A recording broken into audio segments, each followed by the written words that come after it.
Hey everybody, how you doing? We are back. Well, I am back until Savage Dad gets here. So let's have a. All right, so today we're just gonna go over some of the things that we got this week for our comic book pickups. I might wait till Savage Dad gets here to do that.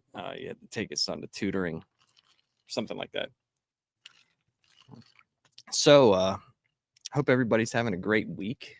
I am not. I have felt like shit for the past few days.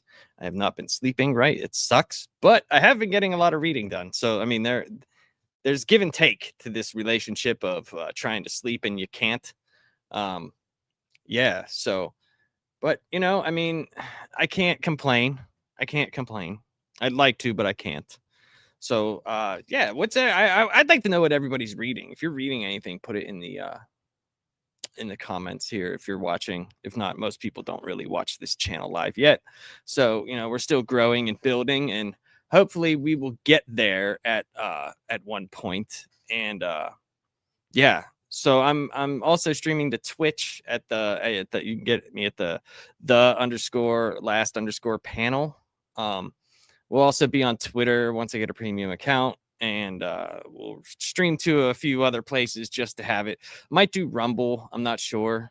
I don't know if I want to do Rumble because then I have to use OBS or something like that. I just don't feel I the way I look at it is, yeah, you could do a lot of stuff, right? You could do a lot of cool stuff from there, but man, every time like someone gets in here, they're always fucking with their microphones. They're always fucking with their camera.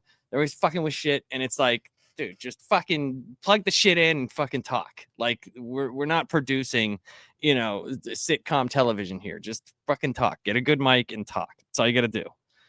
And yeah, there's so many things. But we're gonna have a bunch of shows coming up this Friday. We are going to be talking with myself, Bob Loves Movies, Gray Poupée, possibly my buddy John, and possibly Gray's friend Charles, Willis Scredia. We're going to be talking the DCU and its subsequent movies that are scheduled to release and its shows. And we're also going to be talking about the MCU. I might throw in a tier list and us put the MCU movies in a tier list. I think that might be fun to talk about and debate about. And, what do you guys think about the MCU lately? I mean, it's nowhere, in my opinion, to where it used to be.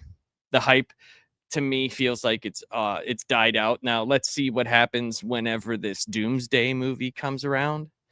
I mean, there's going to be a lot of people out there, the pundits of I would say the shit culture, the people that like just to talk shit constantly. And you know who they are. I mean, you guys know a lot of them. And whether a movie's good or bad, I mean, it's subjective anyway. And there's movies that are just awful. Like if we watch Manos, The Hands of Fate, I mean, come on, guys, that's a bad movie, or some other movies that are like low budgety, crappy movies. But there's also you can get enjoyment out of it. There's also people that do enjoy those type of movies. So I mean, I try not to shit on everything because that's like I don't want to sit here and just talk about how much things suck. I'd rather talk to the audience and say, hey, this is the stuff that I like. What do you guys think about these things? And I mean, that's always something that I've wanted to do. I've always liked it. I wanted to get feedback from chatters and see what they're watching or what they're thinking or what they're reading, especially because comics, that's my thing, is mostly comics. I look at the movies as extra. So like if a movie isn't that good, it's not really a big deal for me. I go to see them just to enjoy them. Like if it's cool, awesome. If it's not, I'm not really missing out on anything, because most of what I do is read. And I did pick up a decent haul this week. There's a lot more books that I still have to get delivered to me. And we'll go over those here in a minute when Savage Dad comes in here. Sunny, Sun Devil, Emily's Art. How you doing? Hope you're doing well. Oh, is that Emily? Emily, what's up? How are you? Hope you're doing well. What's up, Grape Pay?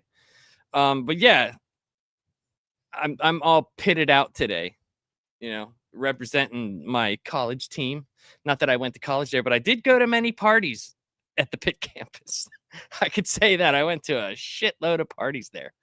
But yeah, so I'm thinking tier list for this Friday, and then a very special episode for Halloween. I'm going to be talking Universal monster movies, the Hammer movies, and like TV episodes of Halloween specials, probably some Simpsons Halloween stuff. Might get some tier list working there. So now that I have that able to work, it's kind of fun to just talk and see where we all would put something. We'll vote on it, and then we'll do the the medium of the vote. So I mean, that would be cool. Oh, Savage Dad's gonna, I was about to say, he's on here, he's gonna talk to me in his goddamn car. So there's gonna be that. So that'll be interesting, everyone. He just came in and then left. So, but yeah, so I've been reading a lot lately. Been reading a lot, and I picked up a few trade paperbacks. I just sent Gray today. I said Super Creep Show looks pretty amazing. I think I got to pick that book up. I don't know about that. That's one thing that I don't know a lot about is like the horror or like themed comic books. I know there's a huge like section of people that really like those type of books. I am reading one that is from, hey, what's up, WZ? How are you today? I am reading one that is horror based. It's from the Ghost Machine people, the same team that's the book I sent you, Gray, Rook Exodus. Well, it's a different, same writer, different artist, but it's called Hyde Street. And it's really, really awesome. It's really cool. And Ivan Reyes is the artist. So, of course, that's awesome, because that dude's amazing. That whole Ghost Machine team is incredible. But yeah, so we got that show coming this Friday. And then Halloween, I'll be doing a big Halloween themed show. And then after that, depending on when the book I send Gray, when he gets it and finishes it, we might be doing Rook Exodus. Well, whenever he's done and we set up a time to do that, we're going to be doing Rook Exodus, the trade. And then, or before we do Rook Exodus, we are going to be doing a panel show on your Saturday and Sunday morning cartoons from back in the day. And we're going to go all in and talk about our favorites. And we're going to, I'm sure we're going to have a lot of differing opinions on a lot of things because of how the landscape of cartoons changed whenever they got put in. The Clintons had that basically destroyed, but there was the advent of Cartoon Network. There was all these other things that came along as well. But Saturday and Sunday morning cartoons were a thing that a lot of kids nowadays don't get to experience. And it's not that you can't watch cartoons on those days. It was just something to look forward to in the morning before you went out and played. Because now everything is like, you have devices or everything is so regimented. You have a basketball game at this time. You have this at this time, this at this time. Before, my parents, before they went all crazy religious, they were just like, okay, why aren't you outside playing? So that's kind of how that went. But we always watch Saturday morning cartoons. And Sunday morning, not as much because I was in church. So I didn't get to see a lot of that, but I do know of some Saturday or Sunday morning cartoons that I did like, that I actually cared about. So we'll get to that too. So those are a few shows coming up there, and we'll have a couple of comic book shows in between. Yeah, I agree too. Great Pepe, Saturday over Sunday for cartoons for sure. In my humble opinion. That is for sure. I mean, there were so many, even whenever I was a kid. I mean, we had like Galaxy Rangers, stuff like that. But I'm going to make a whole list, and a show that might spawn out of that is I'm thinking that if we could come up with a list where we all put like our favorites down, and then whatever ones repeat on everybody's list, we can get maybe like a top 20. And then we could put it in a tier list and then do like a second show from that. That would be a lot of fun to do. But so some of the stuff that I've been reading, I'll show this off because I've been impressed with this. So a lot of people got introduced to this character from his late night show, Space Ghost Coast to Coast. But Dynamite has been doing a new Space Ghost book. And it's really awesome, man. It's really fantastic. The covers are really cool. We'll take a look at, here, I'll leave that up for a minute here, so you guys can check that out. All the covers have been like Alex Ross style painting covers, at least the ones that I've gotten for 1 and 2. And this haul is actually from last Wednesday's comics. I will get tomorrow's comic should be here on Thursday. Usually it's like a day after or 2 days after release date because I haven't been going to my local comic book shop. It's just been like, for me, it's just it's just, I don't know, man. There's been a lot of things going on, and I just haven't had the time to go there, and I just haven't wanted to. But let me put this right here. I'll put that there, and then I'll put the comic in there. But yeah, so this comic right here, man, has been great. That sucks because of the glare. Shit. Well, I could do that. That sucks, dude. Of course, the lighting has to screw it all up. But yeah, this book has been cool. The inner art is great. The cover's like almost like a cardboard style cover, which I always enjoy. But the art in this has been fantastic. You wouldn't think like such quality and care taken into one, a Dynamite book, but also a Space Ghost book. And we'll take a look at some of the interior pages here. But you can see like really cool art style. You know, really cool. And there's a fly flying around there. I'm going to kill him. Yeah, Walter. Hey, Walter, what's up, man? But yeah, the cover art's great. It reminds me of Alex Ross. Like, and I don't know if I don't think he's doing these because I don't see his trademark on there. But they did in the first issue of this, they did like 4 pages of the realism art, which I thought was so cool to look at. And if you've ever read like Kingdom Come or Marvel from Alex Ross and the watercolor paintings that look so real, you know, yeah, yeah. So it does look better than the Space Ghost Coast to Coast talk show. Yes, and they try to take like a serious take on it, and they're not doing like the comedic Space Ghost thing, but they do have some things in there at the end of the books that are like throwbacks to the 50 Space Ghost, and then they have like a little tip from Space Ghost, and he's at his like Saturday night talk show desk, and he'll give you like some funny anecdotal type thing. It's kind of funny. And I feel bad because I don't remember the guy. Okay, so the writer is David Pepose, and the artist is Jonathan Lau, and the guy who did the cover is Francesco Mattina, and I remember seeing his name, so he did do the covers. And let me grab the other ones here. Let me grab the other covers. I know I got them here somewhere. Ugh. But yeah, he did the other covers, and they're really cool.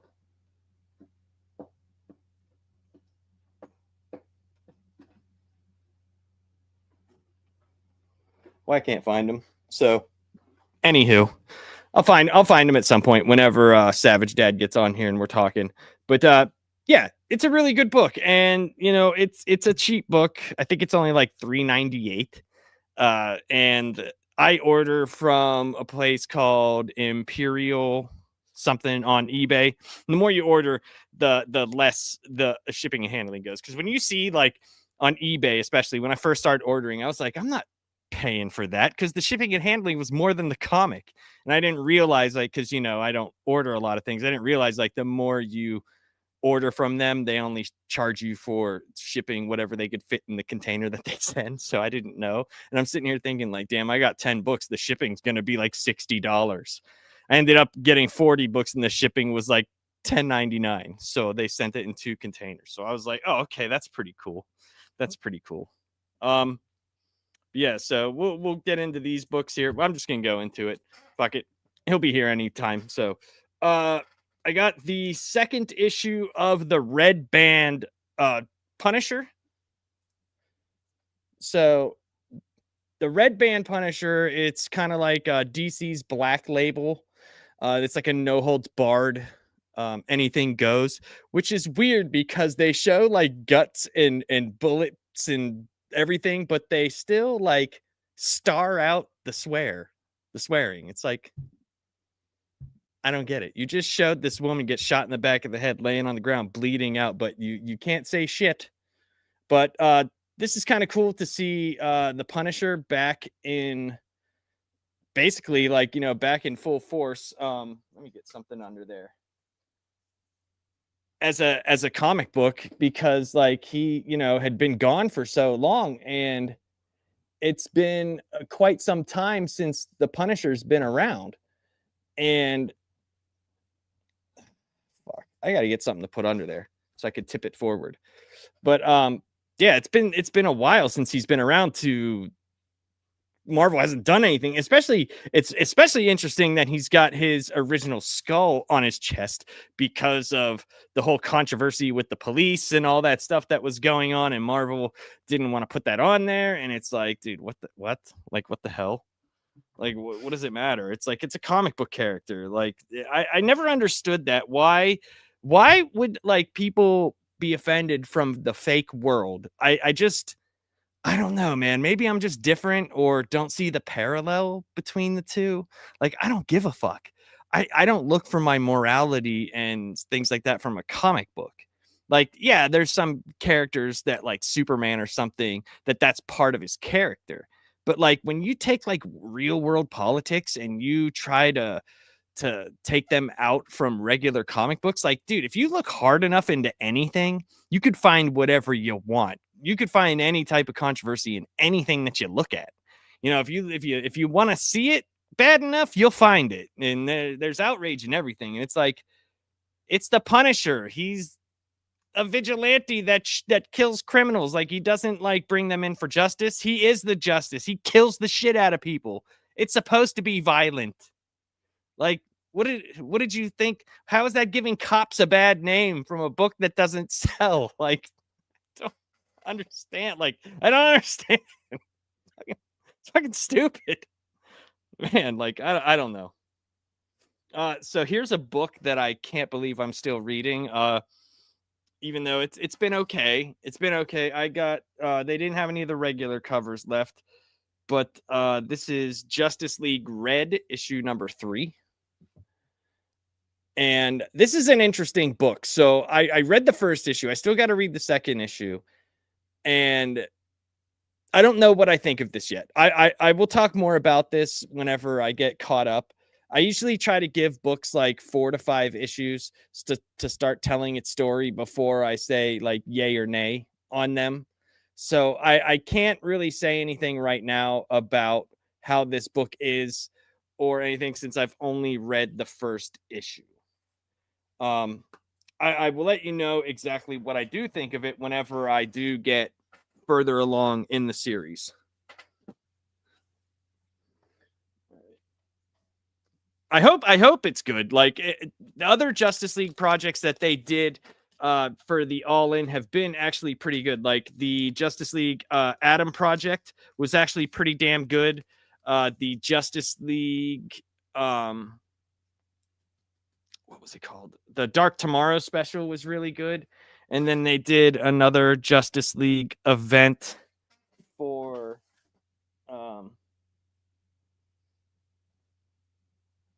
that led into DC KO. That was pretty damn good too.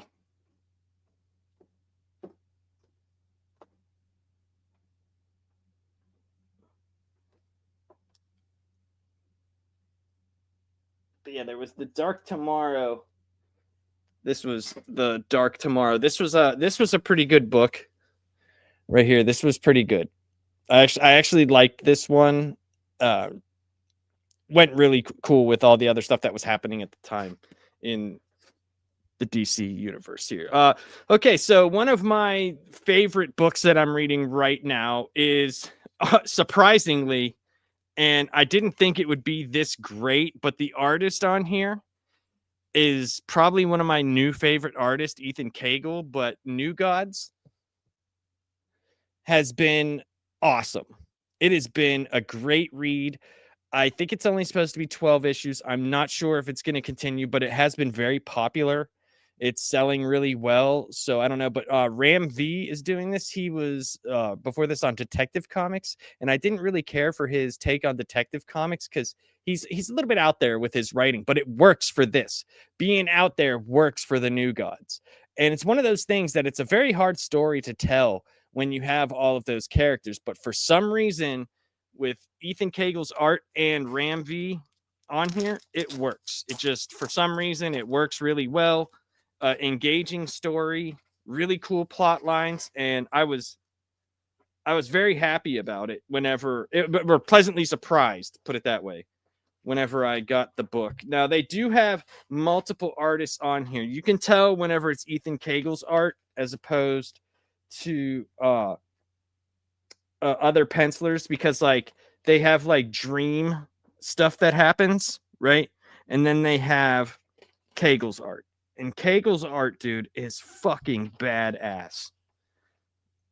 Like, here's one of the dream sequences, and you can see the art's just normal. It's just like a normal art. Pretty cool, right? Like, very dreamy, like with the colors and stuff. And then you get into Cagle's art, and it's just wicked, dude. Like, his lines are perfect. Like, that's Big Barda down there. Like, dude, that is dope. That looks so good, man. Like, so good. And I don't know, dude. There's just something about his art that I love. Like, here's one. You'll see. Here's Orion, Mr. Miracle stuff. Wait till you see this. Like, this looks so cool, dude. See, like Orion there, his take on things is so different. But it's awesome. So this is a very underrated book. Worth the read, worth the time and effort. If they make trades of it, I definitely recommend it, because you got to think, with Darkseid, there is only one Darkseid, you know, true Darkseid, whatever. Most of the things that we see of Darkseid are like little projections and, you know, little pieces of Darkseid. There's true form Darkseid, but there's only one. There's only one Darkseid in the multiverse. Same with Allfather. So what happens when that Darkseid disappears? He's part of the New Gods, you know, like, so what happens? What does that mean? Because he's always been there. There's always been that balance. Hey, Michael, how you doing? There's always been that balance of Highfather or Allfather and Darkseid. So it's really cool to see the fallout from this. And then we got here a book that I've been very, very happy with for a really long time. That this book has been very good. And that is, we got the World's Finest with Batman and Superman. This has been great. This is a Mark Waid book, but this has been really good, man. They've gone through, with this book, they've gone through all like the little generations of Batman and Superman. They've had all these like different adventures, and it's cool because other characters get involved, like Robin and Supergirl are on a road trip in this one. But what's cool is like they've gone through the Kingdom Come series. They've done like just a whole bunch of different things that Mark Millar has done. I mean, not Mark Waid has done. And he's taken the characters through there, and like they fought a bunch of demons at first, and they had like the Doom Patrol in the first arc. So it was cool. It's like, you know, they got a bunch of different characters that they could do and use, and it's been a fun ride. It's been a fun ride.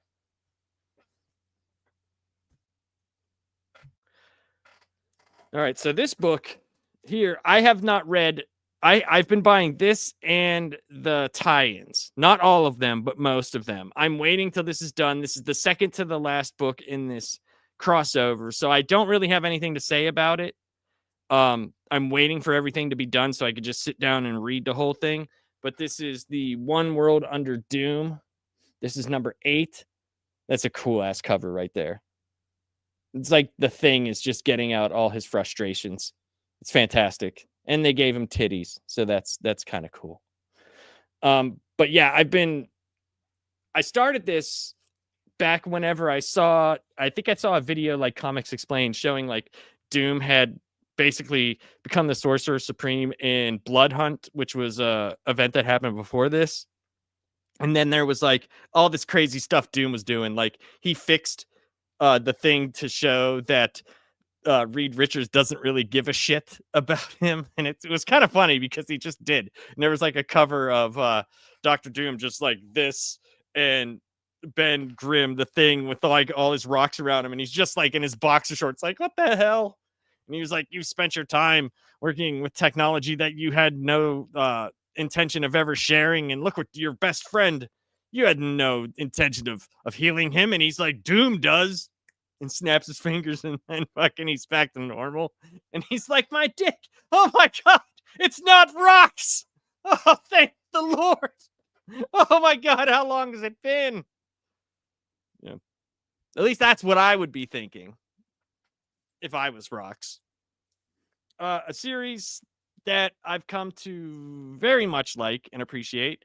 Eric the Guapo. This was something that he said that he had enjoyed, and I was picking it up, but I wasn't really reading it. It's one of those things where it's like I'll read it when I get to it. But he was like, I really like it. So Superman Unlimited, me and this is number 6. Me and MSK did a review of the first issue, but this has been really cool, man. This is an easy, the most down-to-earth Superman that you can read. Like if you're newer and you want to get into something Superman, oh, here he is. Savage Dad's here. But yeah, if that's something like you want to get into a Superman book now, you can get into Superman Unlimited, because in the first issue, it kind of goes over like his biggest hitting points, like all the things that you kind of really need to know about Superman. It goes over most of them, and it's its own story, and it's pretty cool. And yeah, so I definitely dig it. So what's up, Savage Dad? How you doing?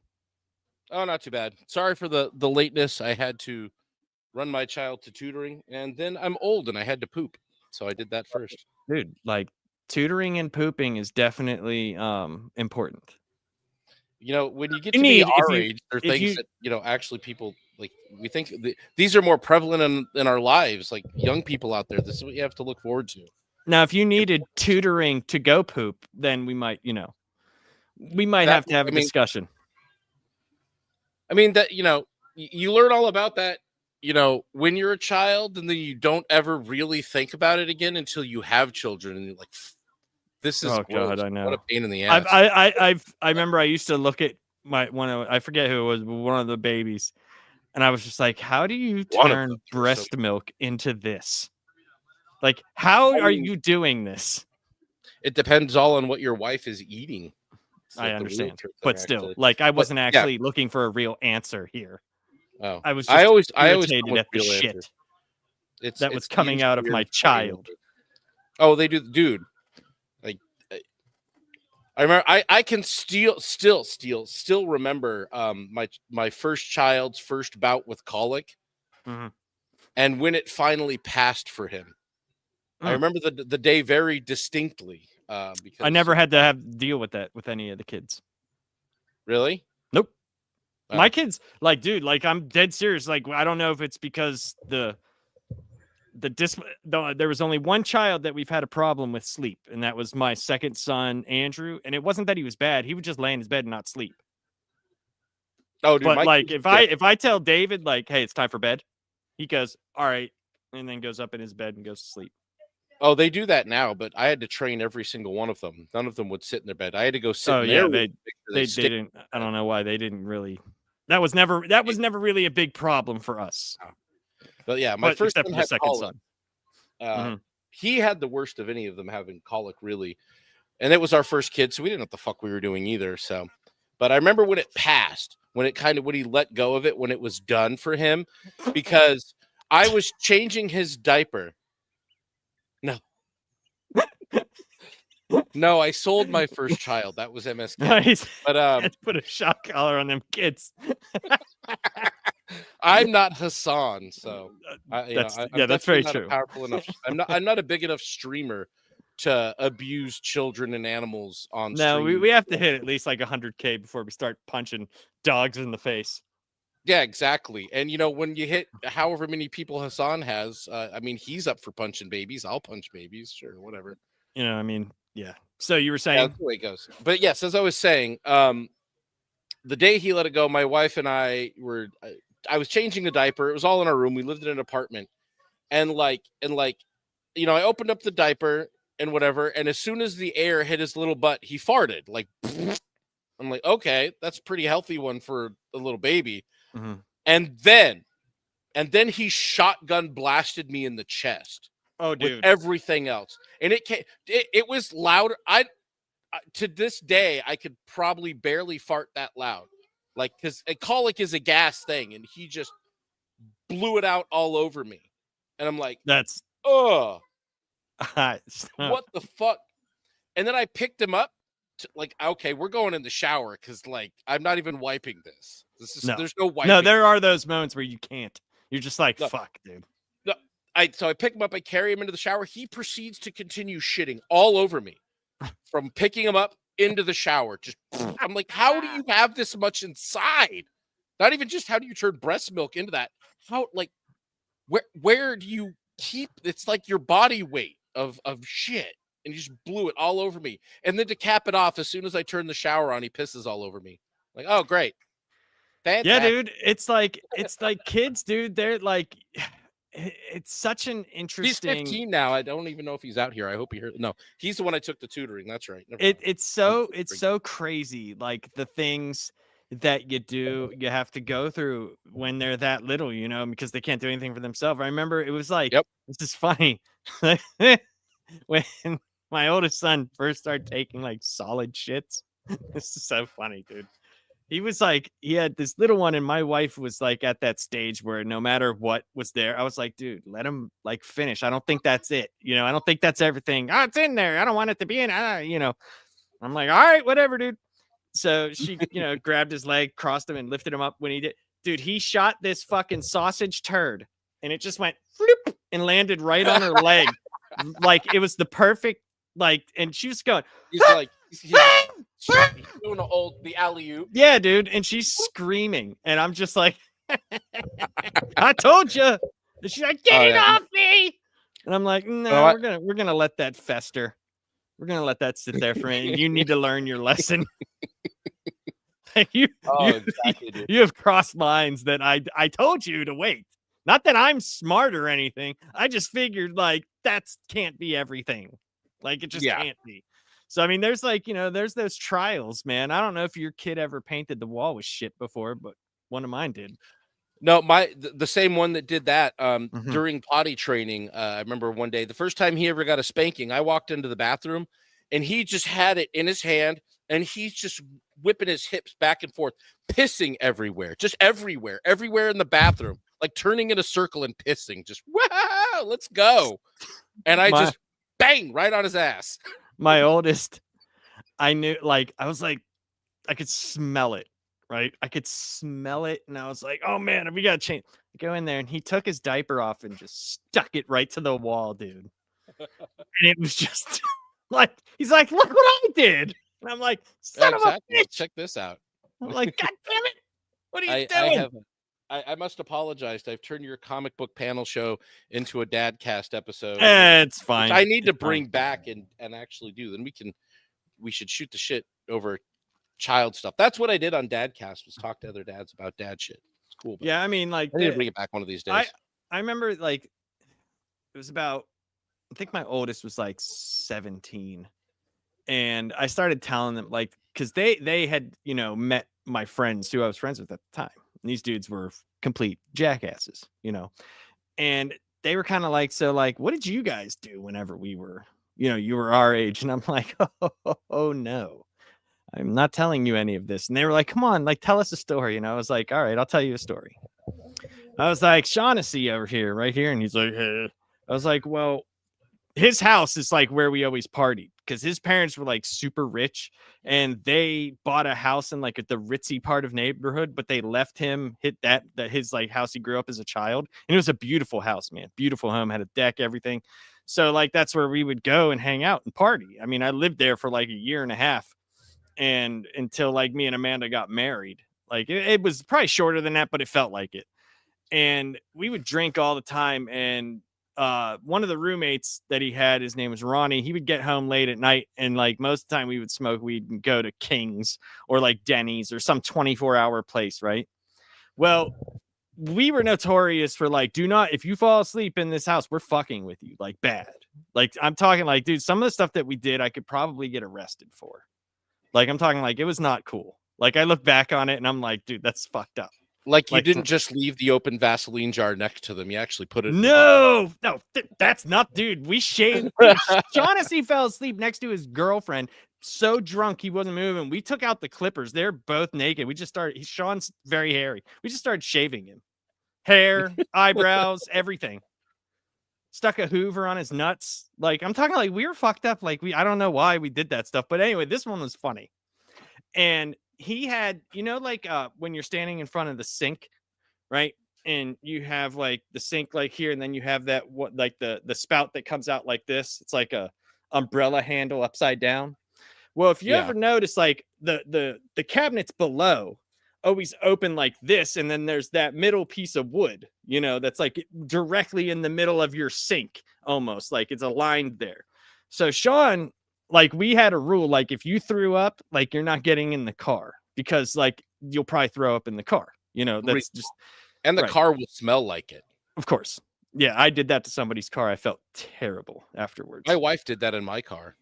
So Sean starts puking like crazy, right? And we're like, we're going to keep. No, you're not going. So we're like, you're not moving, dude. Like, because he was puking a lot. So we literally took duct tape and duct taped his legs around the wood, opened the cabinets around the wood.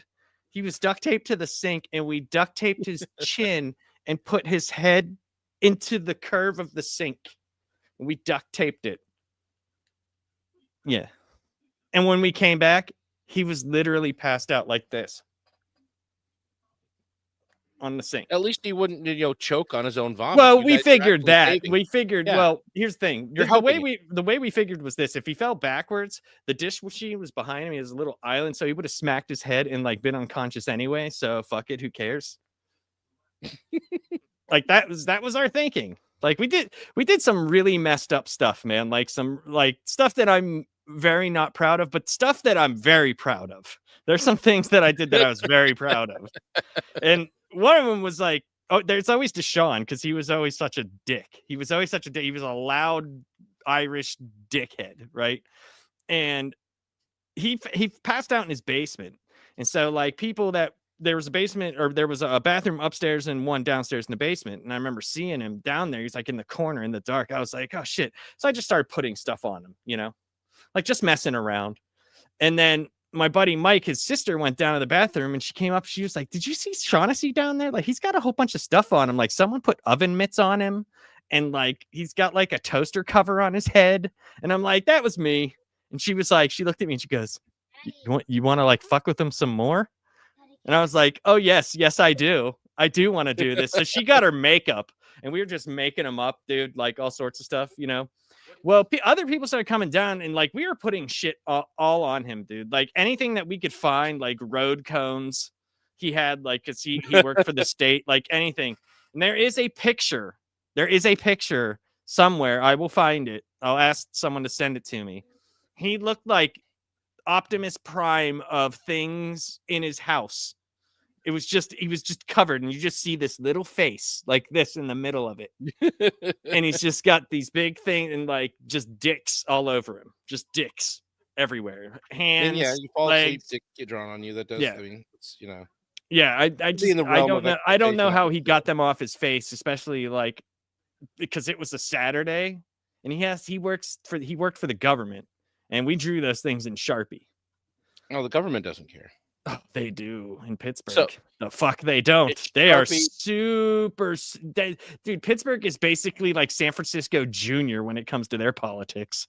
They are one of the most liberal cities in the USA.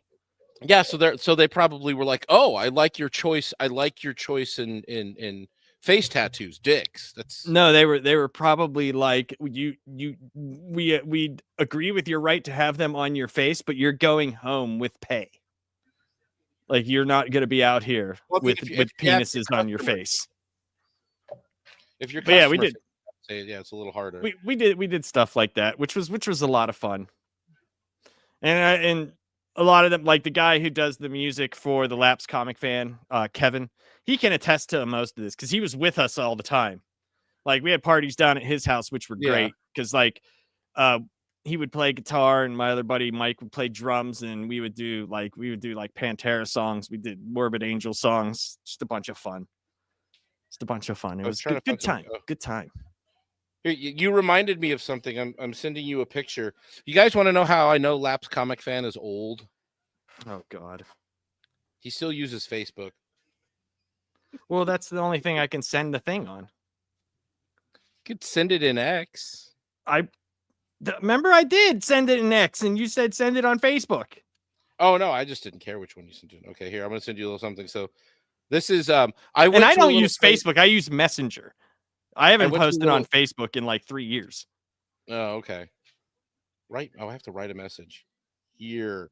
As he sends me a message on Messenger. Let's tell him how you're old. Did I send it? Okay, tell me if you got a thing. Did you get it? Oh yeah. There you go. So I went to a little place called Arizona State University for college. That was my graduation party. That's how you get your degree, though, because Arizona State University is a party college. And if you can't party by the end of your degree, I did go to college. Unfortunately, I'm still in debt for it. So you have to party? Well, ASU is a party college. If you don't know how to party, then you can't get your degree. So that was me graduating, and that was what was done to me after I blacked out. That's probably the drunkest I think I've ever been. Actually, that's intentionally kind of crazy. That's funny though. That's kind of funny. There's a picture of some girl that my brother knew that came over from. They were at prom apparently that night, and they came over to hang out after. And she was in a prom dress, like standing on my chest. That was kind of awkward. I don't remember any of it. I was blacked out. Well, yeah, you're definitely blacked out drunk. Michael says, Laps, I've logged into Facebook once since. Yeah, I mean, like, the only thing I do for Facebook is I post pictures of the kids and stuff for other family. That's it. But I don't write. I try not to write anything on there because my family is full on retards. All of them. Yeah, I have some family on an Instagram account, but I have other people that know me even in this sphere on there, so it's a weird cross over. But I just put pictures on it, and if I ever put anything at all, and I don't say anything. Yeah, I mean, I used to. My wife sends me videos. I used to until like everything became an argument with people, and then I would say that's all of social media. I remember like my aunt or something was like, Steven, I can't believe you would say something. I was like, well, believe it, bitch, because you're a fucking tard. Like, shut the fuck up with your dumbass beliefs and your stupid fucking shit that you say. Like, you're talking about me. Like, fucking shut up. Yeah, I've learned long ago that I don't necessarily bother. Like, I learned. Well, I didn't learn, but it was one of the things I took on with my sister after a lot of the stuff that happened there. But yeah, the rest of the family as well that kind of, I don't know, empowered her to be a junkie, I guess is for lack of a better word. Yeah. So like, and when I say this, I know it probably sounds mean, but let me tell you, like, nobody is close in my family. I don't even know my actual cousins from my mom's side. I've never met her brother, my uncle. I've never met him, never talked to him, never nothing. Never. Yeah. Like we are a fractured family. Kind of how the closest we've been is since I moved back here after my dad died. That's the closest, because like I wanted to take care of my mother. And I was like, all right, well, if we're going to do this, we're going to do this the right way. Like, we're going to have people over on Thanksgiving. It's usually my sister Rachel, and my sister Meredith, her children. So like, it's usually not them. Like my brother I'm close with, but he lives in Delaware, and like, he's got his own stuff. Yeah. My brother does kind of like you do. He takes care of my mom even after my dad passed away. I'd feel bad for him because he's just kind of given up on like dating and women. Just kind of like doesn't do much of anything for himself. Well, I can tell you this: if I wasn't already married, I probably would be in the same boat. It's a full-time it's like you feel like it's not, especially if they're kind of independent, but like it's when you live with someone and you see how they act at home, where they're supposed to be the most relaxed, and you kind of see weird stuff happening, you're kind of worried about every time they step out of the house. Oh yeah. Like, well, it's just one of those. It's probably, some of that too. I noticed that long before my brother. It was one of the main reasons I moved the fuck out of the house. It's like I could tell the way the road was going. My parents had a very fraught relationship. I credit them for at least staying married, but I don't know. I'm surprised that they did. So the next book that I got was That's a good segue. I like it. This is the Our Secret Wars Part 4. This is Chip Zdarsky, and I love that the fucking artist's last name on this is Shitty. Is it shitty? The art's okay. It's okay. But this is Captain America number 4. It's not bad. It's not a bad cover. I haven't been able to get back into Marvel Cap for a very long time. Ever since they turned him into a Nazi, I was kind of like, and fuck you. I actually liked that book. But it's still a stupid ass decision. It was still a dumb decision. It was even more entertaining when they turned Magneto into a Nazi and then backpedaled as hard as they could when they realized like how somehow that made it past everybody's thought process and they let it out and they're like, oh wait, pull it, rewind as fast as we can. And then I got Absolute Flash number 8, which Absolute Flash has been an awesome book. I'm very looking forward to reading this issue because somebody said they didn't like it. Was it MSK that doesn't like Flash? No, he loves this book. He does. Oh, okay. Yes. The regular Flash has sucked, which kind of blows. Which is why I don't get my kids that. They want to read the regular Flash, but I heard it's basically hot trash. It's not good. And they're like, absolute. This isn't Flash. When I give them Absolute Flash, they like Flash because they like the cartoon. But I think I showed you this one. I don't know if I showed you this one. Ugh, I can't get to any of my shit back here. I have too much shit lapsed and not enough room to have all of it. Then I had to get this because I forgot to grab it for some reason, but I had to re-get Absolute Green Lantern number 6. Yeah, I got that one. That's a great book. Yeah, Millar that's a great and book. Morrison, like absolute. That's a peak Flash time there. And yeah, Spider-Man number 14. Number 13 was very good. I'm hoping that this still continues to. Our 13 was awesome. I loved it, but the other 12 sucked. The other 12 were hot garbage. Hopefully, I would have given up after 3. Better. I give something 3 issues, and if it doesn't, I give it a full arc. That's what I usually do. I just try to give it a full arc, and even then, most of the time, if I'm reading it, I still get it. If it's a character that I really like, I still do. I'm crossing my fingers and holding out hope that Ultimate Spider-Man manages to survive all of this shit in some. It'll get to 24. I know it's going to get to 24, but they already announced they're canceling the Ultimate Universe. They announced that in New York Comic Con. I mean, I think it's like this, dude. Like, you got to think. Like, Hickman in his contract, he wanted out. Like, I know people are like, well, we don't know that for sure. I mean, I was saying that ever since he said it on his Substack. I've been saying it for a year now. Like, and I mean, I just believe him from what he says. But like, I look at it as if the architect of the universe is gone, even if the other books are doing well, Marvel isn't gonna stay with it. Even though Marvel like didn't want to stay with it anyway. Ultimate Wolverine is great. It's a great book, and it's like that's just how they do things. And like, he's not like they gave the last Ultimate Universe quite a bit of time. I mean, in all honesty, but it's sold. That's the thing. It sold well.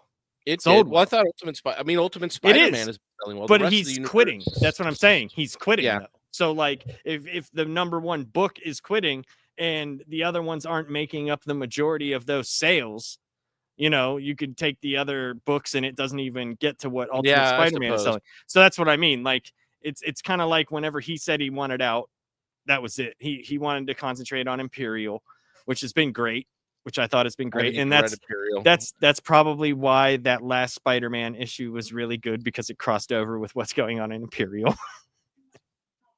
So Imperial's the regular universe stuff, isn't it? Yeah. I don't know. I got the vibe. Yeah, it's like it's the cosmology stuff. He's like doing the cosmic stuff, rewriting the cosmic. crap. I don't know. I just got the feeling that Marvel really didn't like the fact that the book that does all of the things they refuse to do in the main line destroyed. Oh, for sure. Numbers. I guarantee you they didn't like it. It's probably why he didn't want to continue with it, is because what was probably going to happen is they were going to start exercising editorial control over it like they do. I mean, I know he signed on, from what he said, his original contract was for 24 books. And that's what he wanted. Yeah.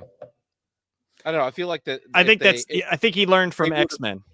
That's what it is. I think he learned from X-Men and was probably super pissed about that, and especially what they ended up doing with X-Men. I mean, whether people liked the foreworking of Hickman's X-Men, it was the first time X-Men were relevant in like 15 years since all new X-Men, since Morrison's X-Men. It was the first time they were relevant and actually selling, and then they gave it, they gave it off to a team that really like just didn't do well, man. Team? I didn't care for the Krakoa era at all, really. It was, I liked it. I liked Hickman's Krakoa era. I liked his stuff. I liked everything up to Inferno. Everything after that, I did not care for. I don't care for large swaths of what Grant Morrison did with it either. He kind of diluted it. Like, I get bringing Xavier School back and telling the story, but he created so many junk X-Men that it just. See, I liked that Hickman kept some of it was really good. The big X-Men, I liked how he kept that relevant, but I also liked how he got these characters that meant nothing to be super important, like very, very important. Now, they didn't give him a lot of page time, but he was like, all right, these things like the Revival Chamber, that was like made up of a bunch of different powers from these fucking, like a guy who can make eggs, like I remember hearing something stuff like that. It was like, and I liked the fact that it made the other X books like Marauders, X-Force, and all, it made those relevant again. It made like people give a shit about what was going on in them. Now, whether you read them or not, that's, entirely up to whatever. I was reading them, but I was reading them in trade. I wasn't getting them single issues. I did not do that. Yeah. Well, you have to consider, though, you are a bit of an outlier, sir. You read of course I am. A lot of shit. Yes. I mean, I know I do. It was just, but you could tell like when something is popular. Like I had, my buddy John coming up to me and asking me about X-Men. And he wouldn't ask me about it unless he had heard about it. And it's very highly unlikely. Because, I mean, me and him, we don't talk, like, unless it's something I know he would read. I'm not going to be like, hey, John, guess what's happening in Spider-Man? Because he doesn't give a shit what's happening in Spider-Man. So, yeah. I mean, in all honesty, you and MSK are the only people I really talk comic books with at all. So I wouldn't know what people are reading. I'm completely removed from the scenario. The only time I really talk comics is online. My wife will ask me every so often, like, what are you reading? Like, if she sees me, or she's like, what's going on in that book?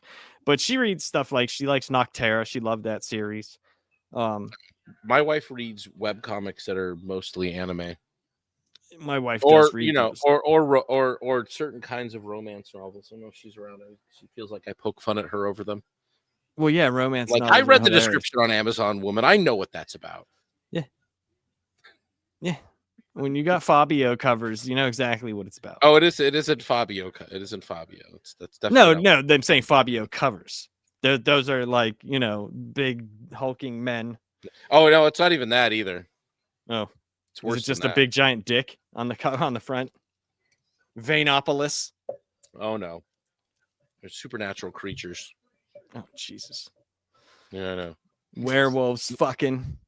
Women are weird, bro. Women are good weird. Old werewolves. I blame what's her face from fucking the lady that wrote the Twilight books. Her wet dream vampire story.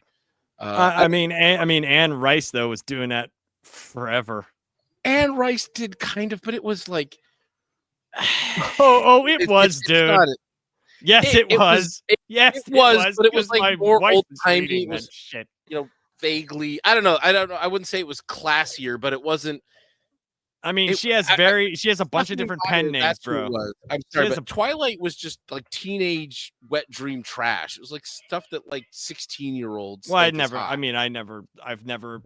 can honestly My say, wife read it though. She says it doesn't. I hold can up. honestly say that I've never seen a Twilight movie. Same. I know who's in them. Well, I know the Batman guy. Why can't I never Robert remember his- Pattinson. Pattinson. I can't remember one of the guys my wife went to high school with. I can't remember if he was one of the werewolves or if he was one of the vampires. Yeah, like I don't know anything about that, but He's somebody it is like yeah. MSK does have a horse fetish. He does love him some horses. he does like horses. which But like is I very odd. like cool supernatural comic books by like good creators like Kelly Jones and Matt Wagner, two classic creatives. I've been reading their I'm gonna start reading their second Dracula book. The first one was really good. You know me, I'm Mr. Indie though. This is the sphere I live in more than the You're Mindy. Mindy.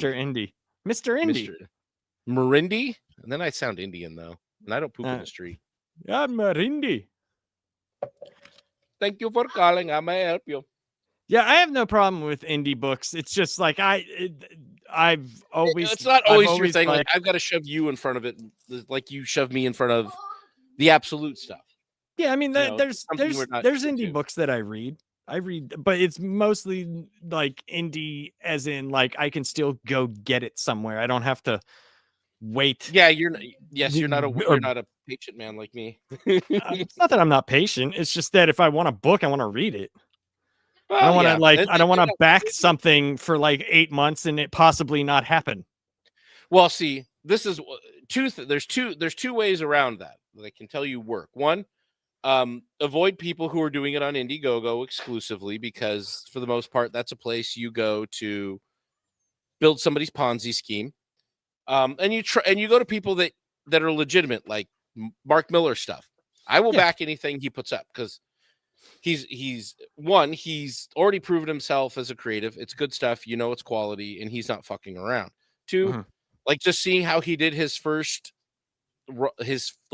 two independent books or his first two crowdfund books, when he did the first one, which is Psychic Sam, and literally the same day that he sent out emails saying, or updates saying, hey, confirm your address with Kickstarter, these are going to ship soon, he launches his next book that's going to be ready to go in a couple months. I only waited a few months for the Psychic Sam thing, and it was fun. I liked it.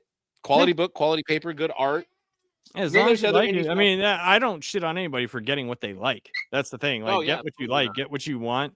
Do what you Some want of the to do. other things I wait for a little longer for, like Eric July stuff. Also, not really a crowdfund, but a pre-order. But it takes a couple months. They're usually at the final stages of the book being done, and then it's being printed, and you wait. I think Isom turned me off of that whole thing. Isom, I not good. appreciate what he was trying to do. No, it didn't. Even when it ended, it made everything far too confusing. But Chuck Dixon telling Punisher stories he didn't get to tell at Marvel via other people's characters. I'm there for that. Like there's tons of other indie stuff. Like my second son is into Stranger Things, so now he's got some indie books he's been reading. I picked those up. I mean, I read Space Ghost, which is dynamite. Yeah, dynamite stuff. Then there's I like collected almost, I think, a lot more than I like floppies. You get like pretty library editions. Mark Miller's King of Spies. Great story so far. But yeah, it's, that's what I've been picking up. I'm trying to read a bunch of things so I can buy other stuff again. Yeah, I mean, there's only a few books that I'm not current on. So, I mean, I'm about to be current on Transformers. I think Trade 4 of that and Trade 2 of G.I. Joe are shipping soon. So I'm excited. Yeah, that should be fun. I did like Dan Mora's art was really good for that. Dude, you know what? Yes, Dan Mora taking on Transformers with, like, Robert Kirkman was like, this is doing really well for me. I'm just gonna step in and make sure I don't fuck it up because I'll trust myself to do it. But like, I got this cover, the metallic cover. I got that as well. It's cool. Oh, that was pretty. Other floppy I picked up recently. The Conan book is moving into the King Conan era of Conan. One that it's actually probably like I've read a lot, like the traveling years, the early years of Conan. I'm not familiar with a lot of the King Conan stuff, so I'm excited. I read a lot Like, of it'll be Conan, like actual books, not comic books, but I read a lot of Robert I've Jordan's I've been Conan. enjoying the comic books. Zeb Wells, was it Zeb Wells? No, who was it? Was it? It is no Zub. Was it Jim Zub? Shit, I don't remember his name. Now I'm like, who is he? I love the art on it though. The painted like covers, like it's just good fantasy stuff. In all honesty, this is stuff I would have, Jim Zub. It's something I would have ignored mostly when I was younger. It's fun. It's good. It's just good old action adventure. Nothing that makes you have to think too hard. Nothing too confusing. Nothing too. Oh, here was the other two. Overdone. I forgot to. Here's the other two. Did you put a hat on? Are you cold? I'm in my basement. I just put a hat on, yes, because I like wearing hats. I mean, I usually wear a hat all day. Very rare. Like the only time I'm not wearing hats is usually when I'm on a stream. I stopped wearing hats because I'm afraid it was going to make me bald faster. I don't care about that. Maybe I'm a little vain. Here's the Space Ghost #1. This is another painted cover, which is really awesome. Oh, that's a really I've been liking, dude. Some of like my favorite Space Ghost thing ever I saw, like drawn ever, was the Alex Ross Space Ghost. You remember that cover he did? Mm-hmm. Like these are basically the same. Like, to be honest, so pretty. And here's the second one. That's really good. I read the Blue Falcon and Dynamite first issue. It was all right.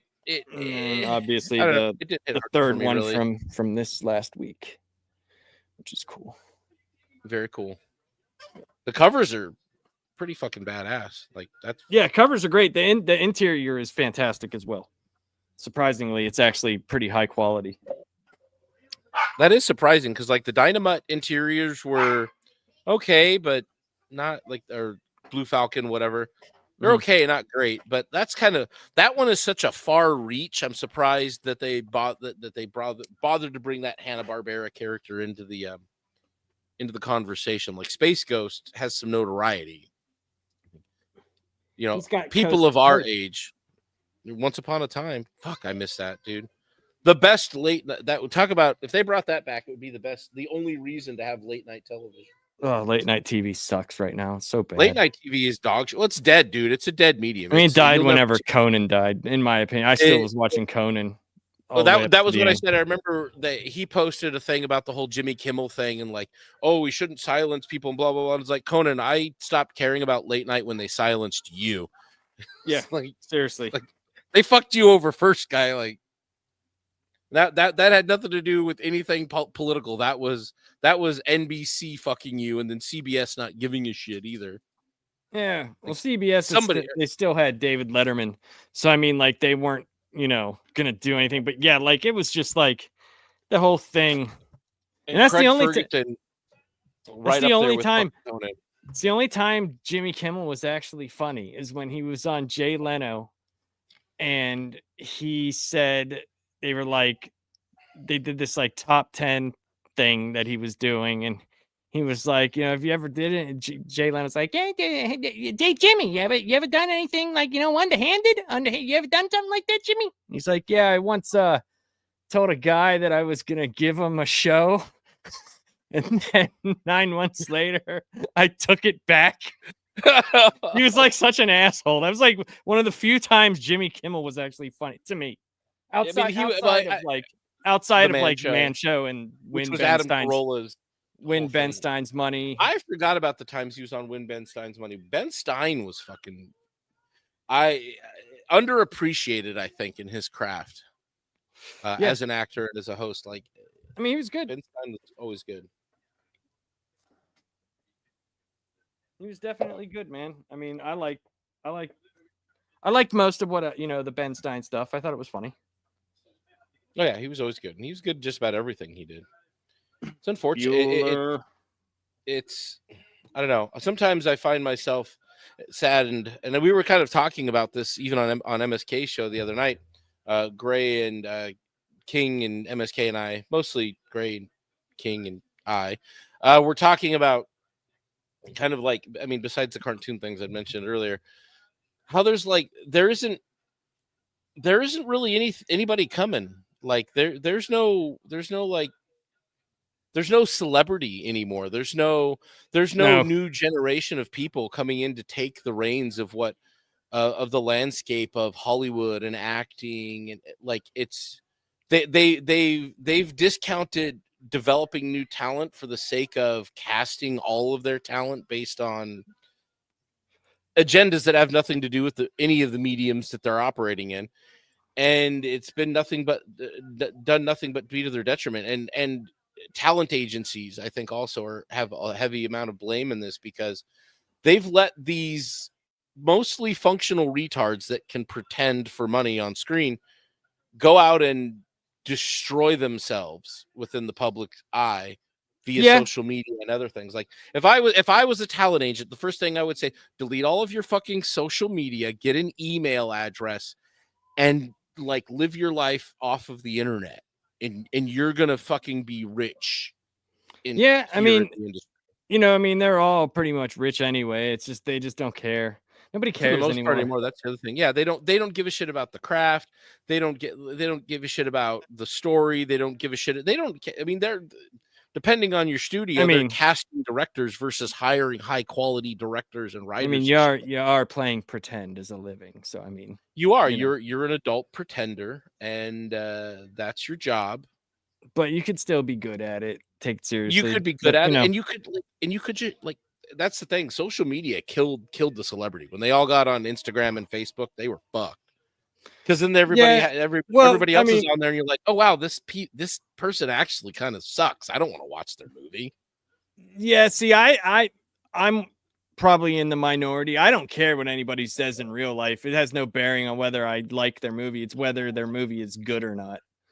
Well, that's the thing. They're just not making good movies. That's where the crossover comes in, though. I think there's a high propensity for people who are generally kind of like shitty on the internet. Their movies kind of suck. Yeah. They're just. Like, I just feel like they're not making good movies. Like.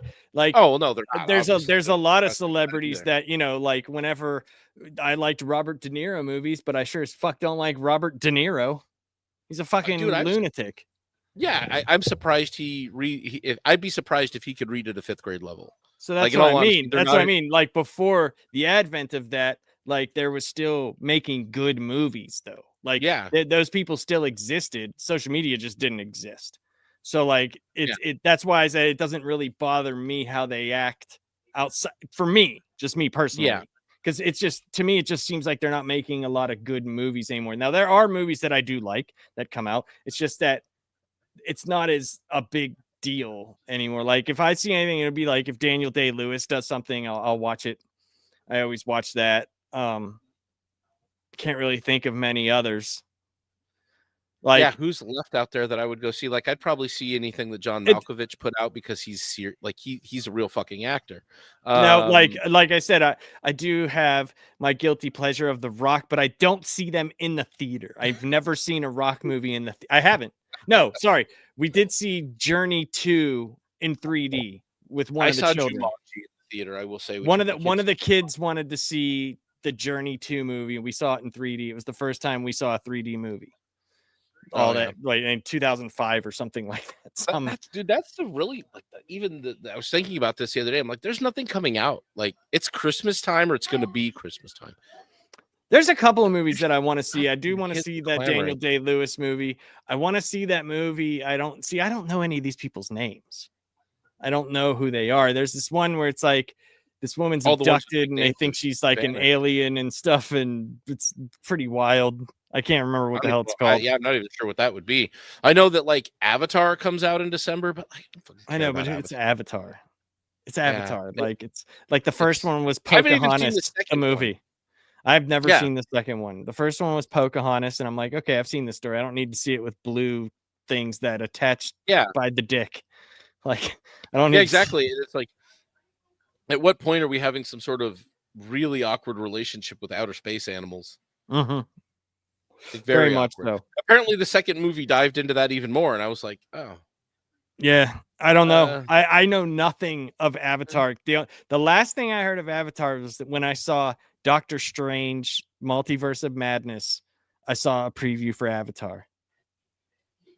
The second one, I think, or it was like the Yeah, it was the Avatar, like chilling out in the water or whatever the fuck it was called. Hanging out I mean, in the water. I appreciate the one thing I can say I appreciated about the movie, or the first The movie. world building. It's cool. The world, not even that. It was the cinematography. Like, James Cameron is a fantastic cinematographer. The way he shot it, the interesting film format he used on it, the the wide out shot, like from a photographer's perspective. Yeah, see, like I don't way. really know about that stuff, so like I like the way it was shot. It looked good. Like the way things were framed, the way, like, he did it was a very pretty movie. It was a very well shot movie, even for all of the CG bullshit the CG and like, whatever it is, the studio at least spends money on his CG. They don't really spend it on movies like Thor: Love and Thunder. Well, I think he has his. Doesn't he have like his own team? Yeah, he has his own team, his own people. Something It's like all that, in house. yeah. Cameron has his own production studio. They're not going to fuck around. They're just going to make sure that Disney's paying for that. it. Yeah, and make sure it looks good. Yeah, and but there's also like $8 billion. So, well, yeah, you can't argue with the money that the people like it. I mean, I don't know who likes it. Nobody ever talks about the second movie. A lot of people saw it, I guess. I mean, that's I'm being honest. Like, that's not a movie that would be big where I live. Put it that way. Now, if they made a movie about like turkey hunting and like someone shooting deer, they'd be like, man, that movie flopped, except for this one city in the top of West Virginia. Anyway, it did very well. I would go see that movie. I'd love to have, because there's a lot of like our turkey season's weird though. Like, there's during the summertime, they'll have at the baseball field, they do outdoor movies, which are fun at nighttime on Friday, which are a lot of fun. You live in a bygone era in a region of the world that has been forgotten, though, lapsed. It is. You're like a man out of time. Well, at least when you talked to John, you knew I was at least telling you the truth. Like, no, he was like, yeah, we do that. I didn't doubt you. I'm just saying you live. No, I'm just saying at least there's corroborating evidence that it does exist. Yes. That's what I'm saying. I'm not saying you didn't believe me. I'm just saying there's corroborating evidence. That you guys aren't in some sort of Pleasantville time warp. Yeah, something like that. Dude, you should have seen. You should have seen whenever I walked outside and MSK saw where I lived. It was like one of the funniest. Bro, MSK lives in the middle of the most barren wasteland. Like, he lives in Mad Max portion of California. There's nothing there. Yeah, I mean, it's is he part of the Sonoran? I don't know, but yeah, here in the Southwest, it all looks like that, just everywhere. There may be some out there are some like shrubs and bushes that when it rains are green. It was just funny because he just thought like the white picket fence type thing was like just a stereotype, and I was like, no, those are like real neighborhoods. I know. Like I said, you're a man living out of time. The world is forgotten West Virginia. Yeah, and that's the thing. Like, southern West Virginia is very hillbilly. Northern West Virginia. Yeah, you're up on they're in the Appalachians a bit more there. So northern West Virginia is. I'm more in the Allegheny Mountains. So it's like it's far enough away from the bullshit, but I still can drive to, it's not like a small town. It's just where I live in the town. It's up like way on top of a fucking mountain. There's probably about like 500 houses up here, maybe, but it's spread out so far. Like, where I live, I have like regular neighbors, but like everybody's yard is like the size of a football field.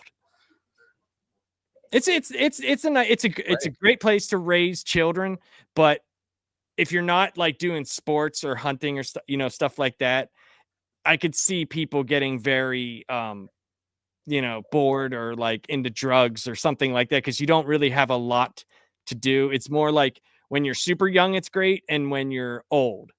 But like if you're a teenager and you don't like have a car right away, it's kind of like you could get bored if you're not playing sports or hunting or into like outdoor activities. I would imagine in that kind of area that you end up into those things. Oh yeah, the kids still play outside where I live. All the time. There's like pickup games like basketball or like hockey. Kids are playing, and there's a field. Like if you go out my like door, like caddy corner this way, there's an old church that has like a giant field, and kids play football there all the time. Like kids still play outside. Not saying that they all do all the time, but it's not uncommon to see them out there.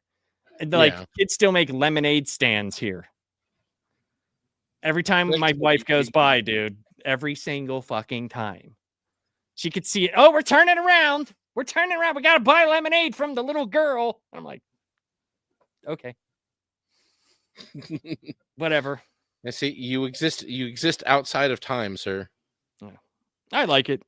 It's more my speed. I lived in the city for 20 something years and I was just done with it. I was done. I needed to get away. I've lived in the city my whole fucking life. I hate it. But hopefully I can buy some land next year somewhere outside of the city so I can at least get a retreat from it now and again. Yep. Well, coming up on the last panel this Friday, we will be talking the DCU and the MCU, and we will be doing a tier list for the MCU movies. And we will be talking some other stuff on Halloween. I know most people will not be available, but I will be here because I do nothing. And Trick or Treat will be over by that time. And I'll be talking Universal monster movies, Hammer movies, and a few like, Halloween TV specials, stuff like that. And then the week after that, we have a Savage Dad special. We will be talking Saturday and Sunday morning cartoons. A bygone era, as it were. Yes, I know. Look at what I've wrought. Hey, I tell Gray and everybody, if you got topics, you're more than welcome. If you're here, like whenever it starts, you can even host the thing. Like it doesn't bother me. I don't care. It'll be fun. We'll have to do that for sure. But like that, kind of like what I was saying today. I like what you're doing on the last panel because you can kind of bring in a topic and spin the show really chewing it. That's one of the things that I want to do. What I wanted to do was to spin it into 2 cartoon shows. What we could do is after the show's over, or even while we're doing it, we all like talk about like shows that we like, right? We all make like a list, and anyone that repeats a show on the list, we add it, and then the week after we'll do the tier list of all the there we go, whatever we're the best of the best. We might get like 20 shows together and see, do a tier list after that. We'll all vote on it while we're in here, and then do the medium between the vote. I think that'd be fun. That would definitely be fun to see where those shows actually end up. I think would be a lot of fun to talk about, because there's a whole bunch, man. Like my shows might be somewhat a little different, than some other people's, but I was still watching cartoons even whenever I was older. So there was that. I would imagine some of yours would be a little different because you're going to be like, you were there when Scooby-Doo first aired. Oh, shut up. So you're going to have that. I like Galaxy Rangers was one of my favorite shows. Scooby. Okay, yeah. It was there during the Flintstones. I was like smoking Winston cigarettes. Because Laps saw the Looney Tunes cartoons in the theater when they first premiered. Okay. Not when they first premiered, but the theater that I go to, they still do sometimes, like they'll do like the little shorts, like the 3-minute ones. Mm-hmm. And whenever you go to see a series of movies, like when they do Halloween, they did have all 5 of the Buck Rogers little serials. Because I think like the guy who owns that theater, I'm pretty sure when he bought it, there were still cans of film there, and he doesn't care. Dude, see, because that's why I was saying when we went to see, someone was like, dude, they don't make original cuts of Star Wars anymore. I'm like, dude, I'm telling you, I saw it. Like I saw the original cut of Star Wars at that theater. Still had the reels. Well, that's Yeah. the thing. You can find those reels. They're still around. There are theater owners that had them. I So, didn't like, know if you were allowed to sell it, like do it and sell tickets though. Like I don't know. oh yeah, That's that what I I'm think. saying. Well, that's kind of how. That's what I was wondering about second run theater. So there's Right. a theater by me. It was the last theater actually here, even in Phoenix. It was doing Rocky Horror Nights, like Mhm. once a month or every 3 months or Yeah, something. it's like once a month type They would deal. air Yeah. Rocky Horror, and people would show up Dressed up and all that stuff. just, Yeah. yeah, all the shit. So, but during COVID, the theater died. Oh, that It's sucks. completely fucking, dude. It's so disappointing. But it's literally it's across the street from the comic book store I go to. It's in the same parking lot. Mhm. And I've thought to myself for so long, like the whole shopping center that it's in has been mostly abandoned for like ever. It's Mostly where dead. the mostly dead shopping center, which is probably why a comic book store is doing all right there, because they're not getting fucked on rent. But also, like, Yeah. most of the summer, their AC barely worked, so that was a Mm. problem for them. You know, the landlords there are not very attentive. They don't give a shit because, like, EOS moved in. There's a haunted house that lives there, and it doesn't do anything except for this time of year. But Right. it's like a permanent fixture there. It's also in a neck of the woods. It's where the north side starts to get a little sketchy. It's Hmm. over in I call it Prostitute Alley. It's the section Oh. of the freeway where most of the prostitutes and addicts and homeless kind of congregate. But there's a second run theater that's just sitting there. No one's bought it. Nobody's moved into it. Nobody's touching the thing. And I'm like, I wonder what the space costs. Cause fuck, dude, could you like, but like, I've always wanted to own like a used bookstore, run a used bookstore. Like, that's my dream for retirement. Get the fuck out of what I've been doing my whole life in the 9 to 5 grind, and like open a fucking used media store. There's a couple of them around town, like Bookman's and other things, sell old physical media. But like, right, like having a fucking old theater would be fucking cool, dude. Imagine the fun shit you could do if it's just you're not part of a chain. You're just Mhm. airing shit you have, like, and it probably wouldn't be too insane because it's all built out. All the theater rooms are there. You Mhm. go in, you get a business loan, you invest in some digital projectors, and you have a fucking laptop up there, and you could air anything. Yeah. And it would be cool. You could rent the theaters out for certain different kinds of things. I mean, theaters these days do it for birthday parties. Yeah, and other that's shit. Now they AMC's they been do doing it to make birthday money. parties and stuff Yeah, there. Like they did you can do that. David went to one of his friends' birthday and they did a Bug's Life.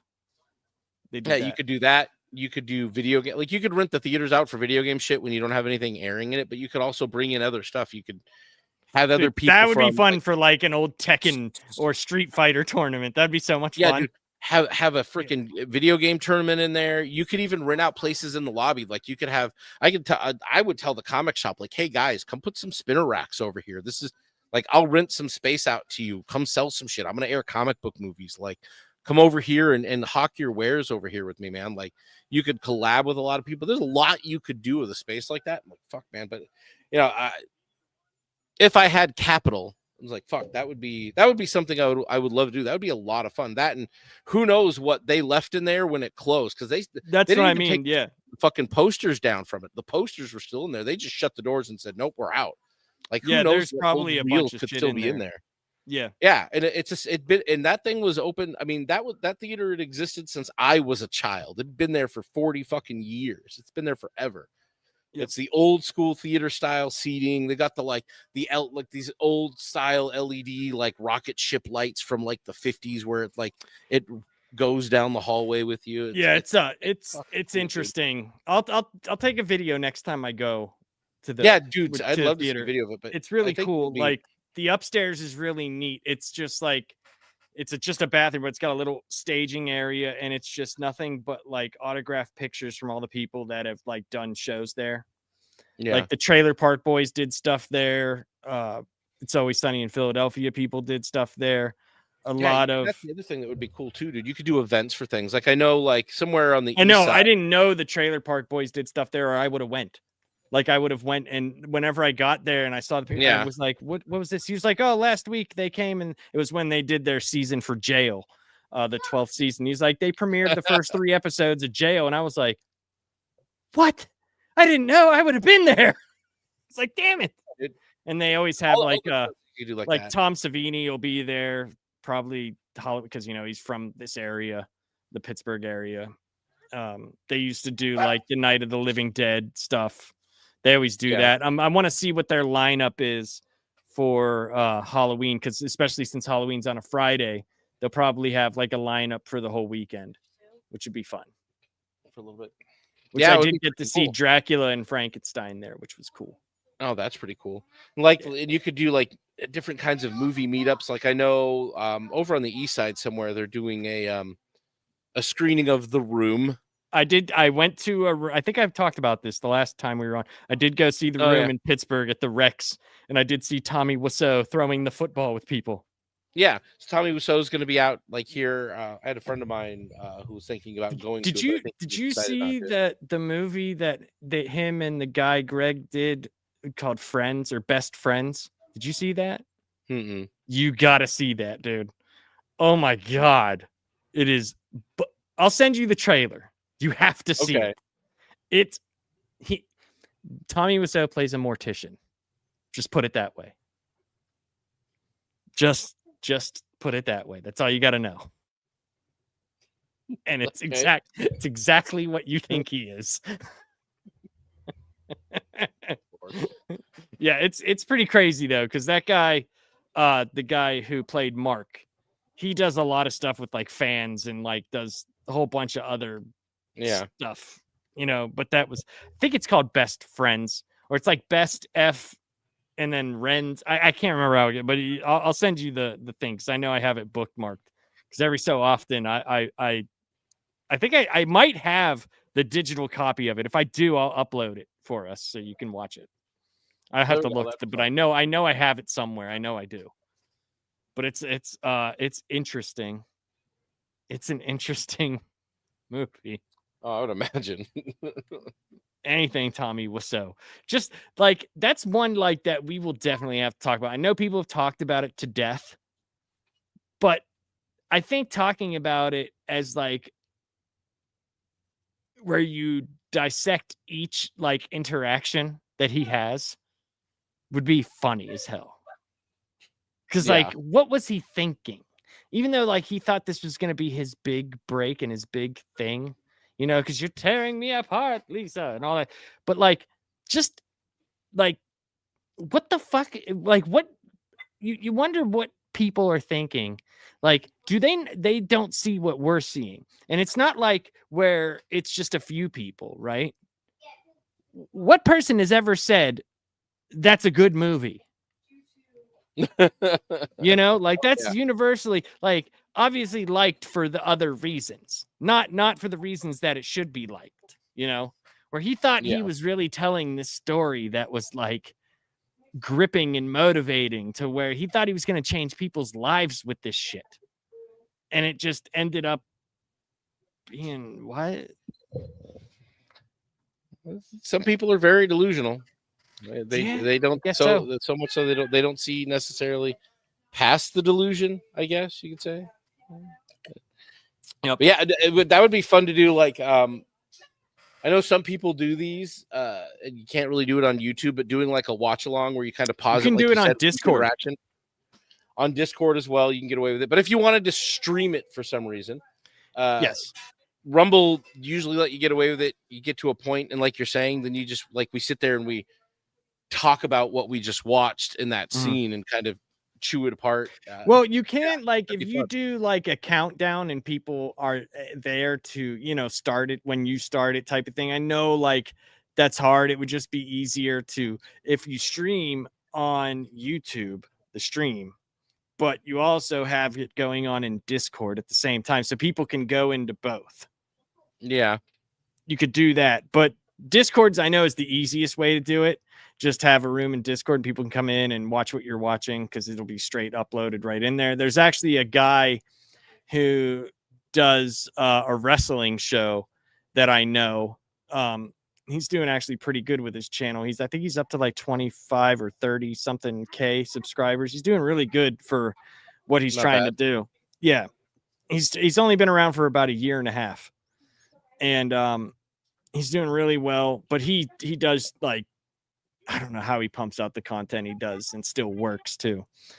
And he does on Discord where you can watch what he's watching when he's talking about it. So it's like timed together. But anyway, but yeah, we're gonna end here, and we're gonna do some cool shows coming up. Like I said, this Friday will be the DCU and MCU talk. I will have a tier list for us to talk about MCU movies at the end of the show.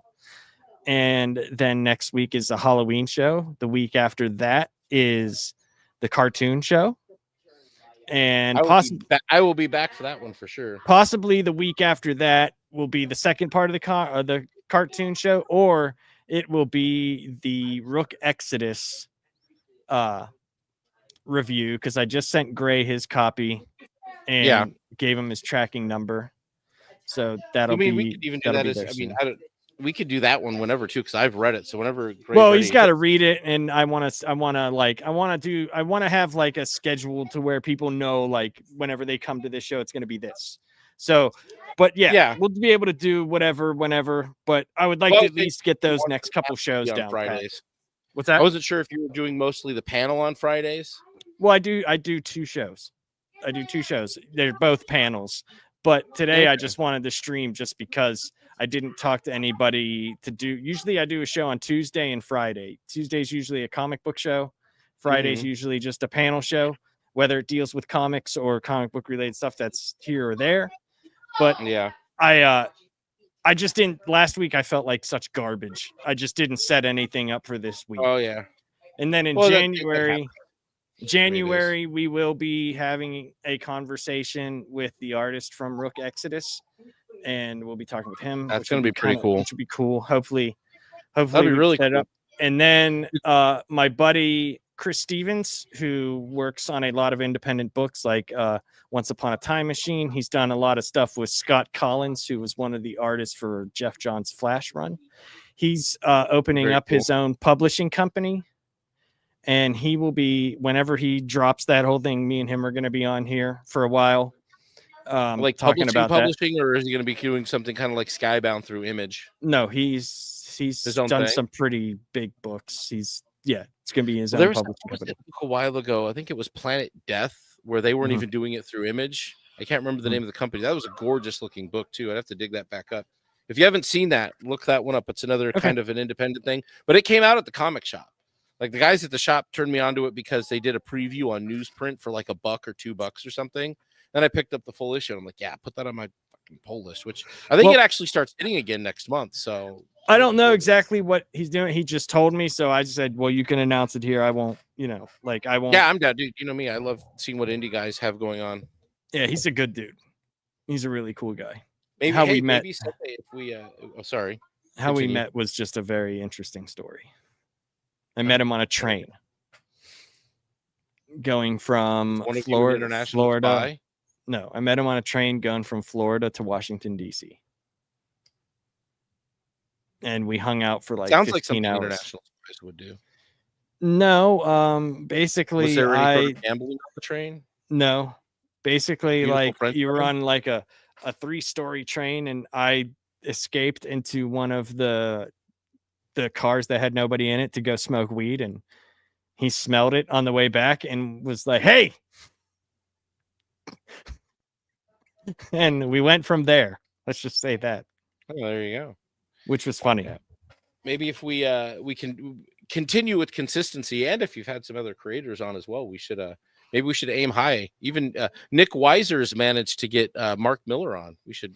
Well, I'm gonna send out stuff to people and let them know what what I'm about. But I think once Chris comes on, I don't want to ask him I don't want to ask him, hey, can you get this person that I know he's worked with? I don't want to do that. No, I say we just. I'm gonna say, hey. Yeah. I wouldn't mind doing that. I'll him and Nick Weiser had a good conversation, actually. It was pretty engaging. Like, the thing, as long as you know your shit about comics, like, he held, like, this is, again, my love of Mark Miller, obviously, I put on display. I don't know if I could do that, though, so, Do what? Maintain a conversation with him? About comic books, I don't know. Be a little difficult? Maybe. Might be a little bit hard. Yeah, you'd probably have a hard time with it. That's all right. We'll help you. Oh, I'll need some training. But I just appreciate how much he loves talking to fans, and it was fun to watch them kind of engage because, like Mark Miller, you didn't know what he was getting into, but when the guys knew their shit, it just became this like good back and forth. It's like those videos you watch Stan Lee talking to fans and like people who really know it, and Stan would get into it. I'm telling you, the guy's the modern iteration of Stan Lee. I don't think anybody he did everything right where Stan Lee didn't know what to do when it came to like getting fucked over by the industry and everything else, which Stan kind of was to late life. I agree. Mark Miller Z. avoided that. They got to be a clout shark. Got to get that clout. Shark. I'll just tell all of them I know MSK, and they'll be like, "Oh, you know the Riz Master? I'm there." Oddly enough, some of them will be like, MSK, I remember going on his show. Yeah, and they'll be like, "Fuck that guy." See, this is the thing. You know what I would love to see? Because I've seen him talk to Gabe El Taib. I've seen him talk to like Mike Barron and shit. Mm. Does he end the show with them the same way he ends it with us? Or does he do it normal is what I wonder. Like, I really do wonder. There's no way to know. So I do know that one of the creators he had on where I was like, I can't remember. I'll find the episode. I was like, I was giving him so much shit in the chat because he was being normal. He was being like real normal. He is. Dude, go find the episode he talked to Gabe El Taib. Go find the episode he talked to Mike Barron. This is the thing that like will drive me. It drives me up a wall, but I'm just like, well, I just saw it in the episode that I watched, and I was like, exactly. I was like, what the fuck, man? I was like this is bullshit. If you were this guy, like if you could be even, and to be fair, even go watch him on my buddy Ian and Sean's show, The Whiskey Capitalist. He like normaled the fuck out because he wasn't even really talking comics. They're more of kind of a political show, but like a jokey political show. But like he was very even with them. I'm like, why do we get the different MSK? Well, I mean, just because that's what he wants to do and be a it is, but psycho, dude, he would be doing fuck, dude. He does so. I don't think he cares. I mean, to be fair, like I don't care either, but I don't do that. Like I give probably less of a shit about what I do in streaming than he does because he does it so much. He must care to some extent. Yeah, he said, well, I've asked him, I've been like, hey man, like how come, because he was like, why were you giving me so much shit in that show? Because I mean, I went on for like an hour of like, this is bullshit. You have never been this normal. Like I was just giving him shit. And he basically told me, he was like, dude, I do this to just talk to people. He's like, I don't give a shit about anything else. And I went, okay. All right. I mean, that's that. I'm not I can at least respect the answer. Like I've said, like people have asked me, like, why don't after they see like a lot of my edited videos, like fighting fandom and stuff like that, they're like, why don't you like do this all the time? And I'm like, look, the thing I want is about like 500 to 1,000 subs, and I want like 10 to 15 people to show up when I live stream and we just chat about this, whatever I'm talking about or whatever they're talking about. Like that's what I want out of YouTube personally. Yeah, I just honestly don't even care about any of it. I just do it because I like talking to you guys, and well, that's what I'm saying. Like when I started, and never aired this, I would do the same thing with you or MSK or the Rogues Gallery. Well, whenever I started, I didn't know anybody. In a Zoom call. Like I didn't know anybody when I started like 6 years ago, 5 years ago. I didn't know people, and I had like a different channel, and once like I started, it got like before I did Laps Comic Fan, I had a different channel and it didn't get huge to me. But like once I started getting like comments of, I want you to do this book, I want this. And I was like, whoa, dude, like, I don't want to do, not that I have a problem if someone says, hey man, do you think you could take a look at this book? But like when they were like begging me to make edited episodes on shit that I didn't want to do, it was like, I felt like I wasn't making videos for myself. I was making videos for other people, and that's not something that I wanted to do. Now, it was nowhere near the size of someone who actually has an audience. You know what I mean? Like I'm not like feeding an ego here. It just, I get very like, I just want to do what I want to do. If people like it, cool. If they don't have to watch. But I want to interact with chat. I love talking to the chat, and I've met some really cool people that way. So that's kind of what I just like doing. And I think people dunking on MSK is what they like about the show, to be honest. I think that's what I the mean, chat sometimes, loves. well, it's a little bit of what MSK brings to the table as well. Sometimes he has Yes. his own lore that he crafts. This is the 100%. thing. Having channel lore is one of these things that can really help propel your audience. Or people are That's very true. engaged with what's going on. It adds entertainment value for sure. That is 100% true. That is 100% true. It's definitely one of the failings of myself. I'm very bad at lore building for myself. I mean, dude, if you go watch some of my video, like my old videos, like my Loki season 1, like if you watch that, wow, dude, like I was editing so much stuff and I was like parallel. I had storylines in my videos. I had all sorts of everything, like because like I liked Loki season 1. I didn't like it at the end. Like the last couple episodes, I thought I didn't care for. Yeah, but that's kind of how I felt about Loki as well. Like it started off interesting, and then it got it's just like nah. It had that Marvel failure to launch kind of thing going on. Well, to me, it was like still when the MCU was interesting, and it just once they revealed Kang and like Kang was one of those villains that I had read a lot, but it was like the thing that I hated was one, if you didn't know who that was, it didn't mean the big reveal meant nothing. And two, that 10-minute Kang scene was literally more lore that they expounded in that one scene than you got in like 25 years of Kang, because he never showed up. He showed up very rarely. And when he did, it was a big deal. And you learned like one thing about him because they didn't know what the fuck was going on when the Avengers would run into him or the Fantastic Four. And that was it. So it was like literally you learned more about Kang in that fucking 10 minutes than you did in 25 years of lore. That was their thing. Is everything was they needed to speed it up. We need to dump more shit. That's when I said that when I like was like, oh, I didn't really care for this.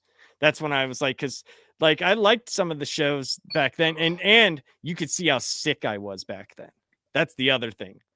I was so sick back then. It's when I was having so many health problems. Like, dude, my face was such a skeleton. I was like literally like 100 pounds. It was bad. It was so bad. I just looked like I was dying.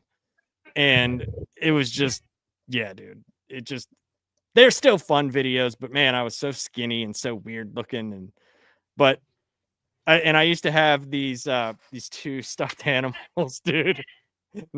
There's one that he just would say, "That's awesome." And this other one that was like this French aristocrat, and all he did was swear and fucking hated everything. It was kind of funny. I did characters. I had tons of stuff. That's where old Batman came from. Sounds like you spent too much time in your basement. Yeah. I didn't have any friends. I didn't do anything. We had some friends. You had John and you had... No, this was before that. This was before, like, this is when I first got here. Like, I just was like, fuck it. I'm just going to start doing YouTube and just fuck around. And, like, this is before Amanda was pregnant. Like, again, with Dave, this was like I had nothing to do. And I was just like, fuck it. I'm just going to create this whole, like, lore of all this stuff. And, like, all around all of this craziness. And I did all these different characters, and I had like the Infinity Gauntlet was doing things in my videos. It was just ridiculous. It was so stupid. I showed Grace some of them, and he was like, "Jesus Christ, dude, this editing's pretty damn good." And I was like, "Yeah, dude, I did it on a phone." Lots of good apps on the phone. I mean, how CapCut is even on the phone. It's where I do all of my meme work for the most part on a phone. I got pretty damn good at it. But, that's kind of enough for today. I'm going to go lay down and read some comic books like I always do, because that's my life. And probably watch the rest of the Warriors versus Lakers. Ugh. I watch sports. I watch sports. That's my thing. Sports and comic books, man. It's the only time I watch TV if sports are on. Yeah, I don't even watch that much. Well, I watch TV if I'm watching movies or cartoons. I'll probably be watching some anime tonight. I have a huge collection of anime, but I don't really watch anymore. That's more my wife's thing. But I have a giant collection of anime.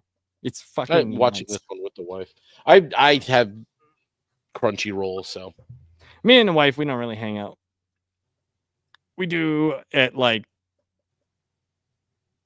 whenever we want to. yeah, we just sit on. Well, she sits on the couch and watch TV, and I sit in my lazy boy and try not to fall asleep. And it's after once it hits 8:00, so it's 50-50 shot. Will I fall asleep? I don't know. The lazy boy is too comfortable. We usually do something like once a week, and the rest of the time it's more like we just hang out whenever it's like nighttime. She's usually watching some sort of show. I'm usually reading. That's the way it goes. My wife is usually watching something or reading something on her phone. I'm either streaming or reading. Yeah, she'll be on here with me, and probably in the next couple weeks. She might be on here for Halloween. That was fun. She won't be out with the kid. Well, you'll be done trick or treating by the time you probably come on. I'll be probably still out in it. I don't know. My kids don't stay out as late as I used to. I used to fuck around when it came to trick or treating. I was out late. Yeah, it does. You know, it's funny. The reason why I bought this stand right here is because it was able to hold omnibuses. So like whenever I was doing reviews of, I'd have it like over here. So when the camera was pointed at me, people could see. But with the poly bags, it makes it hard because it reflects right, because the way it stands, it reflects right into the light. So yeah, it's you've got to kind of hard to see. Yeah, got to move the light off somehow, or move I the could stand itself. Or just move the stand up, like, you know. Yeah, or you need a second camera. I don't have my OBS. I have like 4 cameras, but so do I. I don't want to do it. I made an overlay for when I'm doing build streams. Mm-hmm. For my dad builds channel. I need to work on one for some of my other streams that I'll be doing. It was really easy too. I always thought it was harder. It's actually not hard. It's actually really easy. You just need to make a void for the camera. Like I did a lot of that stuff, but now it's more like I just want a camera pointed at me. I'm just gonna talk. That's where I'm at. That's where I'm at now. Like I'll still do my comic book reviews, you know, and just clip the pages in there. But as for that anymore, like now with the old Batman video coming out at the end of the year, that will have a lot of stuff in it. That will have a lot of stuff in it. I got a kick out of doing the overlay that I did for the intro when I put Gail Simone inside of a refrigerator talking. So I was like, okay, I should do more of this. This is highly entertaining for me. I'm gonna build one. Yeah, I know. I'm gonna make one for when I'm doing the 3D when I do a 3D printer stream. It's usually me doing a setup, me talking and showing my screen basically, and then I'm just gonna have the 3D printer printing for like 12 hours so I can rake in streaming time on the platform and have the printer do it for me, and I play music behind it. It's all it's Rumble doesn't give a fuck. So I'm gonna make a little overlay of the 3D printer so it just looks like you're looking into the 3D printer. I might start streaming with David some of the video games we play. Might do that, which would be good idea. Game streams are pretty easy, really. I'd do more of them if I wasn't lazy. He loves talking. It's kind of funny. He says some interesting stuff lately. Like my kids want to do that. I might do that with them. I know my buddy Tim the Toolman does it. Does he go? Does it. Different Tim the Toolman, but okay. Because apparently you can make a lot of money doing that. Apparently you can. I mean, Tim Allen. Yeah. What a worthless show, right? What Home Improvement? Show. I hated that show. I think it had some good seasons. It didn't. It doesn't. Some of the seasons hold up. Some of it doesn't. Like everything else, when it came to sitcoms, later in its life, it had kind of run its course. I just never liked his humor. I just didn't get it. It was weird. Hey, he was very successful. He still is. Yeah, he's doing fine for himself. I think. For somebody with this particular political mindset in Hollywood, I'm surprised they still make any kind of things with them. Most people, I'm funny. Look at my tools. Yeah, the show was weird because I think he kind of had a little bit of that persona in stand-up, but his stand-up was very different. But I mean, look at what was his name? Bob Saget. Yeah, but his stand-up was so bad. Well, yeah, it was so Saget much, but stand-up was just- the two ends of the spectrum there between Danny Tanner and Bob well, Saget. yeah, that's what the Danny Tanner. Look at you, Uncle Jesse. Fuck Uncle Jesse. Fuck you right in the ass, Uncle Jesse. Like it's like, God damn, dude. Like we get it, Bob Saget. Yeah, We he get leaned it. a little like it's like okay, he had good stand-ups. I think like his stand-up stuff was better, and then after he kind of got done with Full House and he just did stand-up on Full, like making dirty shit out of Full House. It was a little like okay, guy, we get it. Like just talk about anything else. We don't care anymore. We get it. You were Danny Tanner. Yep, you were America's dad, Very true. and you were on America's Funniest Home Videos. Now Carlton is on America's Funniest Home Videos. I didn't even know that was still a show. It's still a show. Why YouTube is just Dude, listen, I saw it on the digital cable. I was flipping through one night and I was trying to watch, I think it was like Penn State and something, and I saw it said America's Funniest Home Videos, and I looked and saw it and it said 2024. And I went and I clicked on it and it was fucking Carlton. Is it just them pulling videos from YouTube at this point? I mean, either that or they're still, I mean, they still at the end say send your videos in. wild. Yeah. I don't know. I'd have to watch it like a full, I was just so taken aback that it was still a thing. Yeah, that's I mean, that's like half of what MTV is, that ridiculousness show. it's not even MTV anymore. It's that died a long time ago. It should be just, well, it is. It's media TV. It's Yeah, no longer music TV. It's just media TV. And Hadn't like, been music TV for a long time though, man. if you were pregnant when you were 12 or some shit, some show. Pregnant in 12 this week on MTV. Yeah, it's like whatever. I can't anymore. But anyway, well, thank you everybody for showing up in the chat. And thank you, Savage Dad. Where can people catch you this week or I don't know. I need to do something. It's a weird week for me because I'm basically working from home all week. So it's just like usually I'm doing commuter convos, but I'm not commuting anywhere this week. So maybe I'll do a game stream or I'll build some Legos. I keep saying I'll do that and then I don't do anything, but that's why I was bugging you. I was like, oh, we'll do something with Laps tonight. I'm around, whatever. But I don't know. Well, no, I don't have anything tomorrow. I was going to say make me a sandwiches tomorrow, but make me a sandwiches on Thursday. So they moved to Thursday. We're moving it over there because Devil has got a promotion at work. So now he's got a different shift. Things that happen in life that will change your schedule around. So we're doing make me a sandwich on Thursday, which I need to get you to go on there. That was one of my gamer tags was Sam Mitch's. It was 2 words. And like people would get back in the old Xbox days, people would get mad and then they'd come in the room. What the fuck you doing, Sam Mitch's? And then they'd stop me like, sandwiches. That's pretty funny, but you're still a dick. Oh yeah, I've had happened many times. Screen. I have lots. Well, I still have lots of bad screen name emails that are mostly though. Mine is McShatley, and that'll never change. That's quite the story in itself. That reminds me, I didn't check. Yeah, I'll have to ask you about that one. So I was like, is that his last name? I don't know. It sounds like too much like he shit his pants. No, that was. I met William Shatner in Erlanger, Kentucky, at a McDonald's, and he was pissed drunk because apparently he breeds he at the time was breeding horses out in Erlanger, Kentucky. It's like right outside of Cincinnati, and he was when I first went in there, he was talking to one of the McDonald's employees, drunk as shit, asking if they could have the McShat meal. And he just thought McShat sounded funny. So I just used McShatley. Well, there you go. Yeah. And just hearing William Shatner say McShat while pissed drunk.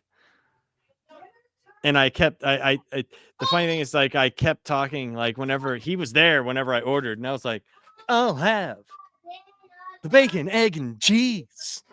And he totally was staring right at me, like looking right at me when I did it. And I was like, how about you? He just was like, and then we talked for like 20 minutes and he told me about horses and horse dicks and semen. And I was just like, I don't ever want to talk to you again. It's actually There's a lot of money in racehorses. Like, Oh, for sure. 100%. Doesn't money. mean that I want to talk to William Shatner about horsecock at like 6:00 in the morning Very true. when he's hammered drunk and I'm just trying to get something to eat before I make a long road trip back to Pittsburgh. To be fair, though, that's the most engaging time to probably talk to him at the time. Probably. He was all like, dude, he was hammered If he like was an sober, he old. probably would have just blown you off. He was hammered like an old man, dude. His nose was all red and he was like just all over the place. And I was with my buddy, another actual friend named John. He's a cop in Cincinnati, and he thought it was the funniest shit. He was dying. He's like, I can't believe we met Captain Kirk. That was the shit. And I'm like, yeah, it was pretty funny. But that's where McShatley came from. But that is not my last name. My last name is an adopted last name. So it's a mystery. Well, my grandfather on my dad's side was adopted. His parents died, I think 2 days after he was born. So he got adopted. And the family name was lost until they did like my mom got like genealogy done, or my dad for my dad or something like that. And we found, because we knew we were Irish. I mean, you can't tell by looking at me, but I don't attract the sun very well. You look like a drunken Nick. And yeah, so my real last name, who I'd be related to, is Branham. Ah. Sounds pretty Irish. My legal last name is Slemmer. Ah. Another name that nobody. It's funny because every time, like, I'll look random people on Facebook. I used to, because I'd never heard of anybody with that last name ever. And every single time I would message a random person, they said the same fucking thing to me. They're like, I thought we were the only people with that fucking name. Like, we didn't think other people existed. And they're like, until Facebook. And we were like, holy shit, there's all these people with this name. And I was like, is that like your blood last name there? And a lot of them were like, no, like it was adopted. And I'm like, that's so weird. It's weird. And my last name was, well, my family's last name, all the way. You have to go back quite a ways, but it would be, it would have been McGregor, except the people in my family. I believe somebody slept with a member of court against some sort of rule, so the last name was banned, at least for that group of people, and they were kicked out of wherever the fuck they were. So it became a derivative of that, which is, it's around now these days, but. If you go away, if we're talking genealogy wise, it was because a member of my family slept with somebody in court they shouldn't have. Yeah. So the name so I'm not related to any even Slemmers except the ones that came from like my dad and his brother, which my uncle, like the one that I know, he didn't have any children. So just be my immediate family. Yeah. So yeah. But we did find, like, my mom has a whole genealogy book on her side of the family, which is the Smithsons, which they started the Smithsonian Museum. I have the book. It's pretty interesting. And I actually have a picture of it would be my great grandfather, who was Dutch, and he settled in Arizona, and his name was Big Hans, and there was Little Hans. And it's, dude, if I get the picture, you would love it. Why the fuck would Dutch people come to Arizona? It sounds like a terrible. Maybe northern. If I would get the picture, you would love it, dude, because he's literally, it's the most cowboy picture you've ever seen. It's just all like black, and he's got his 6-shooter and the whole fucking get up, dude. It's fucking hilarious. It's from like 1812 or some shit like that. Crazy. Cool. Yeah. Pretty neat. There's like a whole thing in that. I haven't read all of it, but she's got a pretty comprehensive book about her genealogy. It's pretty interesting. It's kind of cool when you can find that stuff. Yeah, I mean, like, me personally, I don't give a flying shit, just because I just don't care. But I know they did, so it was kind of cool to like see that type of thing. Yeah, I'm more of a kind of cool to find it out. I'm more of a like my kids and, you know, like that type of thing. I've just always been that way. But anyway, we're out of here. We're good. And yeah, You'll see Yes. me on this show, the last panel, and you'll see me on Laps Comic Fan, which I will have a new show coming out sometime this week. And I will have a Bat Bits coming out, which is going to be extra fun because this issue of Batman is quite hilarious. We are up to episodes to where we are almost finished with the first full omnibus of the Golden Age of Batman. Oh wow. We will be getting into the second omnibus. And because like I don't have a big enough channel, I show every page of the comic, which is always awesome.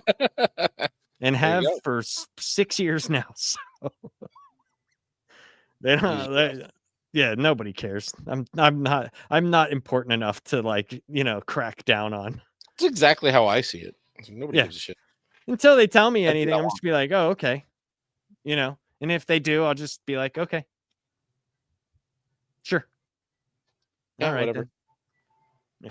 But all right, guys. I hope you guys have a great night and be safe on Halloween and all